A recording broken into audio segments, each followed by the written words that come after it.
তো hey guys, এলাম back to my blog. তো আজকের হচ্ছে মাঘী পূর্ণিমা, হাওড়ার অনেক বড় একটা উৎসব। আজকের হচ্ছে শীতলমায় স্নান যাত্রা। তো ওটাই যাওয়ার জন্য আমি এখানে রেডি হয়ে রিমিদের বাড়িতে চলে এসেছি। আর রিঙ্কি দিয়ে রিমি এখানে রেডি হচ্ছিল। তো রিমি ওরা রেডি হচ্ছিল, আমি বসেছিলাম। রিমি এখানে অলমোস্ট রেডি হয়ে গেছে। তো সবাই রেডি হলে আমরা বেরোবো।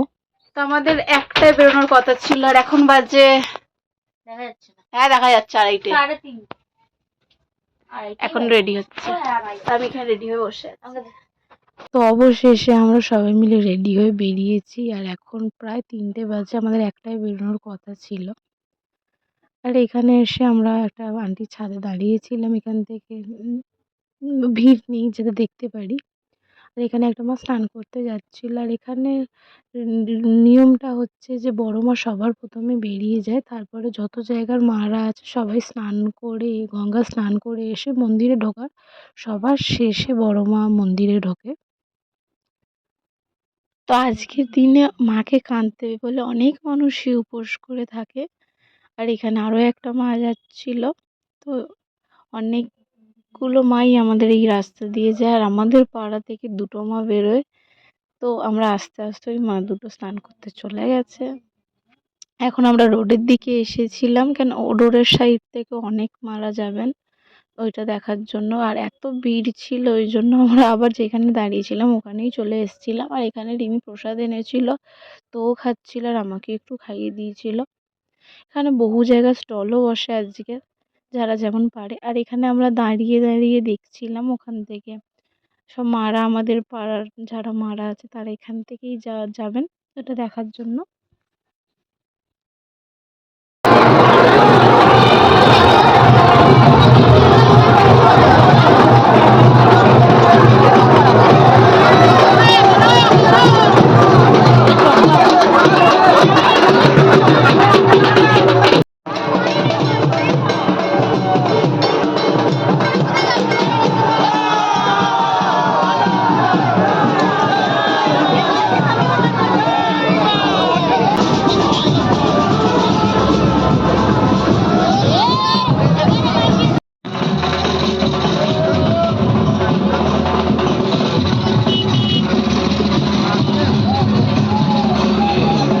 তো এখানে অনেক ঘোরার পরে এখন আমরা বাড়ির দিকে যাচ্ছিলাম।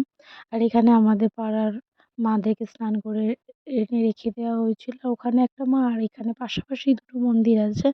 তো এখানে এত ভিড় ছিল যে মায়ের মুখই দেখাতে পারিনি। তো এখানে সবাই মিলে মানে পুজো দিয়ে তারপরে বাড়িতে গিয়ে কিছু খাবে। তো আমরা এসে একটুখানি মিষ্টি খেয়ে নিয়েছিলাম। রিমি এখানে মিষ্টি এনেছিল, ওটাই খাচ্ছিলাম। তারপর আমরা একটু ফুচকা খাবো বলে বেরিয়েছিলাম। আমরা 4 জায়গায় খুঁজেছি, এক জায়গা তো আমরা ফুচকা পাইনি। এবার লাস্ট অপশন আমাদের দেখতে যাচ্ছি, যদি না হয় আমাদের কপালের মধ্যেই ফাটা, আমাদের কপালের মধ্যে বাড়ি চলে আসবো। তারপরে আমরা গাইস, তো আমাদের লাগতো এতই খারাপ, আমরা ফুচকা কোথাও পাইনি। হ্যাঁ কখন বাড়ি যাবে? আমাকে তাড়িয়ে দিচ্ছে, কি বাজে মেয়ে।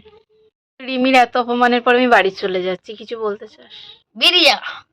তো আমি সত্যি দেরি হয়ে গেছে, বাড়ি যেতে হবে। বাড়ি দেরি হয়ে গেছে বলেই যাচ্ছে, আমি তাড়িয়ে দিচ্ছি না।